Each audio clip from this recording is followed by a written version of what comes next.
Je me suis déguisé en sans-abri pour nettoyer de force le pare-brise de cette voiture de luxe. Même si les gorilles à l'intérieur me hurlaient de dégager, je n'avais aucune intention de bouger.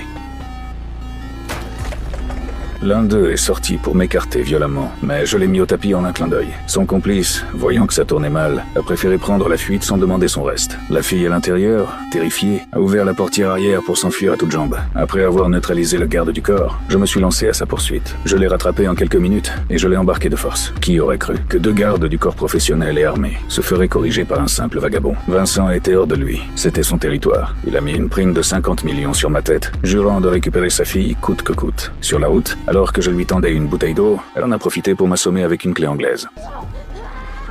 Je l'ai poursuivie jusqu'à mi-montagne. Voyant qu'elle s'écroulait d'épuisement, je me suis précipité pour lui dire que je n'étais pas son ennemi. J'ai sorti cette vieille photo, prise bien avant sa naissance, où l'on me voyait avec sa mère et Vincent, tous les 3 ensemble. Mais Elisa ne voulait rien entendre. Pour elle, une photo ne prouvait absolument rien. Je lui ai dit que j'avais fait une promesse à sa mère. Quoi qu'il arrive, je l'arracherais des griffes de Vincent. Pourtant, elle restait inflexible et refusait catégoriquement de me suivre. J'ai fini par poser mon arme au sol, en lui disant que si elle montait en voiture, elle pourrait garder l'arme avec elle. À peine installée, elle a braqué le pistolet sur moi, en m'ordonnant de la ramener chez elle. C'est à ce moment-là que nous sommes tombés en panne d'essence. Nous nous sommes arrêtés à une station-service voisine. Pendant que je faisais le plein, elle s'est glissée hors du véhicule pour appeler à l'aide auprès des passants, allant même jusqu'à contacter Vincent. Mais au moment où l'appel aboutissait, je l'ai ramené de force à l'intérieur, en lui bloquant les mains. Je n'avais pas remarqué que nous étions déjà surveillés de près. Elisa hurlait de désespoir dans la voiture. J'ai alors décidé de lui dire toute la vérité. Nous sommes allés dans un restaurant à proximité. Je lui ai avoué que j'avais passé 15 ans derrière les barreaux, que c'était moi son véritable père, et non Vincent, et que c'était Vincent qui avait tué sa mère. Ce collier de diamants qu'elle portait, c'était mon cadeau pour sa mère, autrefois. Alors que nous commencions enfin à discuter calmement, les ennemis de Vincent ont fait irruption dans le restaurant. Le groupe s'est dirigé droit sur nous. Leur cible n'était autre qu'Elisa.